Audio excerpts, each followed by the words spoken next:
Olá, sejam bem-vindos, estamos começando mais um programa especialíssimo, direto do Expo Minas em Belo Horizonte. Esse é o Movimente Edição 2026, um evento que movimenta a educação de Minas, a educação do Brasil. E nesse podcast, sempre os melhores convidados, sempre os melhores conteúdos, sempre preocupado em levar para você, gestor, professor, educador, o que há de melhor, o que é tendência. E ao meu lado, sempre ele, Guilherme Goulart. Muito bem, uma salva de palmas para mim. Essa piada ela já tem uns 50 programas, eu já não aguento fazer ela mais. Porque eu já ouvi 12 vezes só até aqui. Porque eu bato palma aqui pra mim, Rogério, porque na vida real só tomo chicotada. Aí você imagina o seguinte, Rogério, ele tá dando essa explicação pra você, mas o cara que resolveu assistir o terceiro dia do Movimento, ele já ouviu isso 12 vezes. Muito bem. Mas eu vou te falar uma coisa que talvez você vai ficar mais aliviado. Se você tá tomando chicotada é porque você tá vivo, então tá bom. Então pelo menos tá respirando. Muito bem, muito bem. Gente, seu Paulo Rogério, ele faz parte de uma grande congregação, né? Ele faz parte do Grupo Salesiano, que é uma escola confessional em Belo Horizonte, Brasil. Tá presente, eu acho que no mundo inteiro. E ele é um grande especialista ali na questão da performance, dos dados. É um sujeito que gosta muito de pensar a performance dos estudantes, a performance da escola. Rogério, não tem como a gente sentar com você e não fazer essa pergunta de sempre. Como uma escola faz para melhorar os seus indicadores? Essa é uma boa pergunta. Primeiro eu queria agradecer o convite de estar participando hoje aqui, especialmente desse podcast e também da feira, cara, porque quem não veio, eu vou falar, perdeu, viu? A gente está saindo com a cabeça borbulhando de coisa boa para poder começar a fazer já na semana que vem e ao longo desses 5, 10 anos, cara, que é muito legal. Mas, na verdade, o que a gente tem que fazer para poder mudar indicador é mudar a mentalidade, cara. Usar a temática do encontro, né? Movimente, é mudar a mente das pessoas, mudar um mindset mesmo, para que as pessoas possam entender que escola é um núcleo de geração de informação. Essa informação pode se transformar em dados, esses dados eles podem ter uma base analítica para a gente poder fazer as coisas acontecer com mais significado. Ô, Rogério, eu vejo uma grande dificuldade das pessoas em trabalhar com dados, principalmente porque às vezes a gente coloca na conta da pessoa errada, né? Toda empresa, toda organização ela vai se dividir ali em estratégico, tático e operacional, e eu vejo a turma colocando muito peso no professor, falando, não, o professor, ele tem ali a captura de dados da sala, o professor, ele tem que estudar os dados, ele tem que avaliar os dados, porque ele tem que propor uma nova estratégia, porque o professor...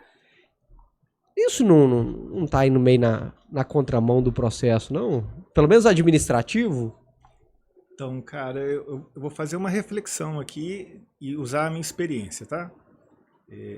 Hoje a gente tem um painel de bordo que é feito pelo BI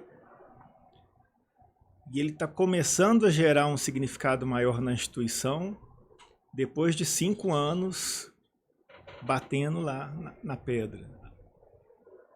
A última reunião de conselho que eu participei, falou assim, ó, gente, agora parece que a cultura está começando a ser implementada de fato.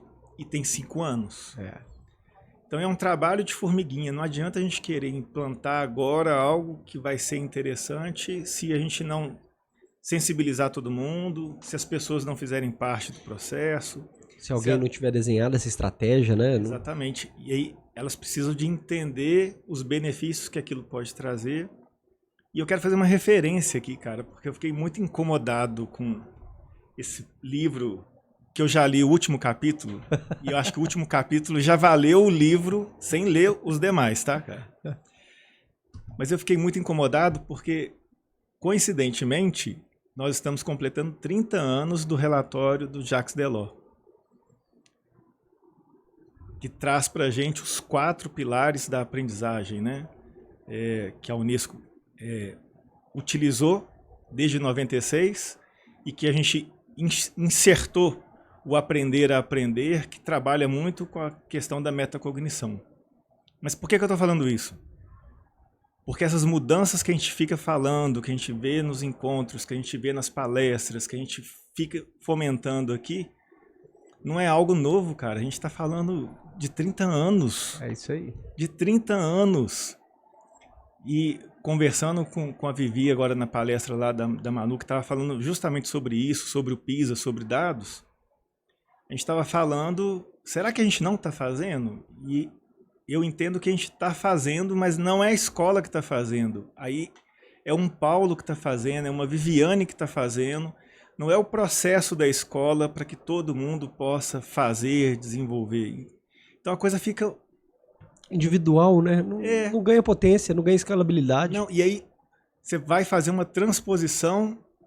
A gente estava falando sobre o projeto político-pedagógico, que hoje, na maioria das escolas, é um papel para colocar na gaveta, cara, porque... É só para ter aprovação da secretaria. Exatamente. Aí a gente sai de um evento desse, tem professor aqui que vai começar a aplicar um monte de coisa, mas não está alinhado com o projeto político-pedagógico, não tem alinhamento com o regimento, não tem alinhamento com nada, mas ele está fazendo um trabalho dele, mas não é um trabalho da escola, não é um trabalho, se vai pegar a rede privada ou a rede pública, não é um trabalho do município, não é um trabalho do estado, não é um trabalho do governo, é um trabalho de formiguinha que vai tentando mudar as coisas, que é benéfico, a gente não pode parar. Mas que a gente tinha que começar a apropriar, porque senão daqui a pouco a gente vai estar aqui em 2036 falando a mesma coisa, 2046 falando a mesma coisa, e a gente fica com a necessidade da mudança, com uma provocação particular, com essa introdução, assim, para valer agora, de inteligência artificial. E aí eu estou fazendo essa provocação, e eu estava nessa semana em Porto Alegre, numa reunião nacional dos salesianos, porque se a gente não começar a preparar os meninos agora para desenvolver um pensamento crítico, para poder fazer uma engenharia de prompt, ou o que seja, usando a inteligência artificial, escrevi um artigo disso hoje, 3 horas da manhã, eu acordei, dei um estalo e vou escrever. A inteligência artificial vai mandar nessa pessoa. E aí, que cidadão que essa pessoa vai ser, cara? Concordo.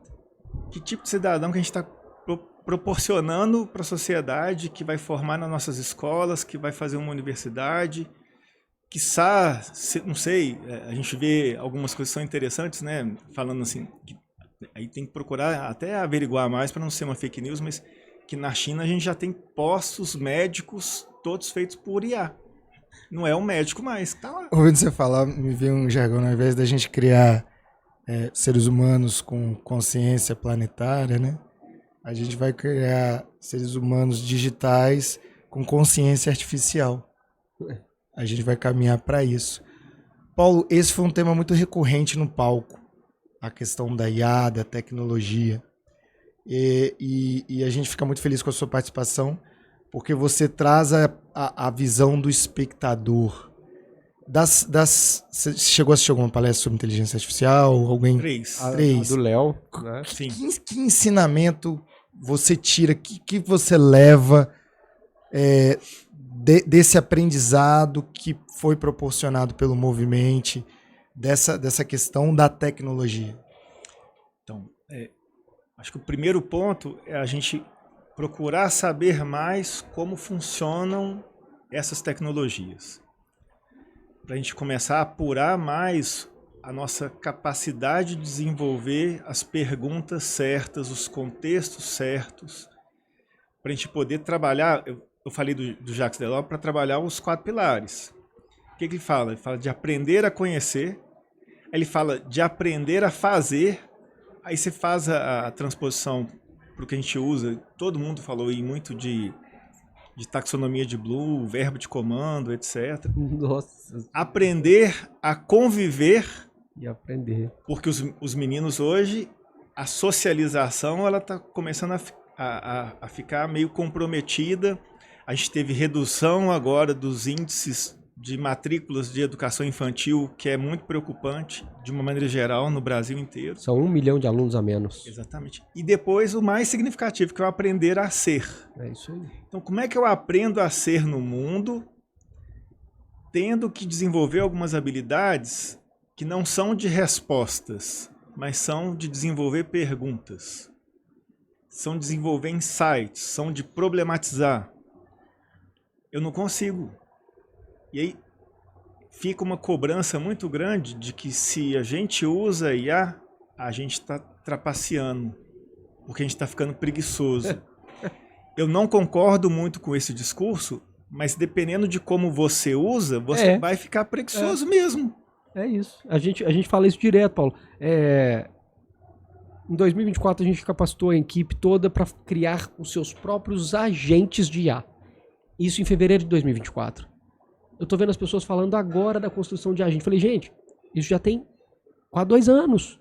E vocês não entenderam esse processo. Mas não, eu tô usando IA. Tá, deixa eu ver como é que você tá usando.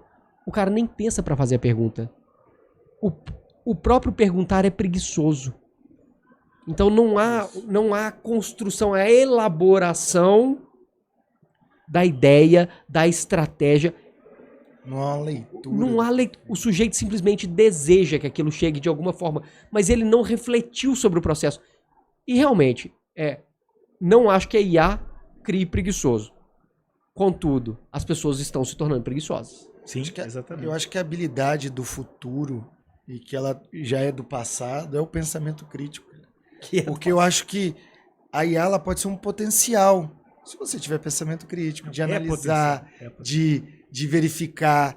Cara, o processo de aprendizagem autoral, autodidata, a partir dessa interação, é rica. Nossa. Se você fizer aquilo que a gente discutiu no começo, que é você ter a criticidade, você não acreditar nas coisas prontas e debater sobre. Agora, a palestra do Léo ela foi fantástica nesse sentido. Eu queria ter feito uma pergunta para ele, mas não tinha mais tempo. Se eu tivesse me mandado, eu fazia aqui. Ele passou aqui depois. Cara, olha só. Ele é um tipo de professor que ele é preocupado com a aprendizagem do aluno de fato. Ele mostrou isso, né? E eu acho que ele usa muito a IA. Eu acho que ele ganhou qualidade de vida com ela. E qualificou ainda mais o trabalho dele, porque se ele não tivesse, ele ia fazer da mesma forma, mas ele ia ser aquele professor, sabe, tá estrangulado, esgotado, que trabalha 24 horas por dia, trabalha no final de semana.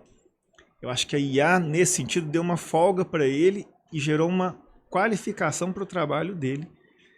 E ele muda o tempo inteiro, porque ele trabalha em cima de contexto. Então, eu acho que é esse pensamento que as pessoas deveriam sair daqui. Assim, eu tenho que trabalhar a IA o tempo inteiro para me ajudar. Não ajudar a pensar, mas pode ajudar a pensar também. Aí a gente entra na importância de se trabalhar o conceito de metacognição com as pessoas, porque às vezes elas falam metacognição é uma coisa bonita, mas não sabe nem o que quer dizer metacognição.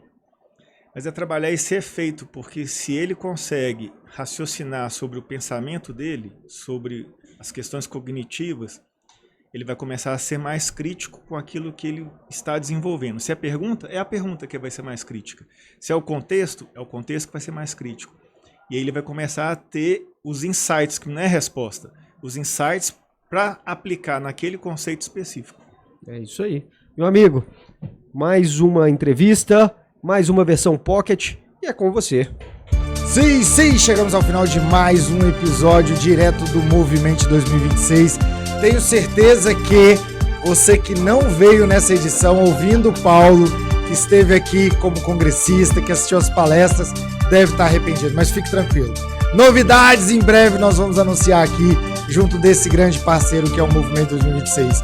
Mais uma vez, muito obrigado pela sua audiência, fique com Deus e lembre sempre, o boss tá on. Valeu!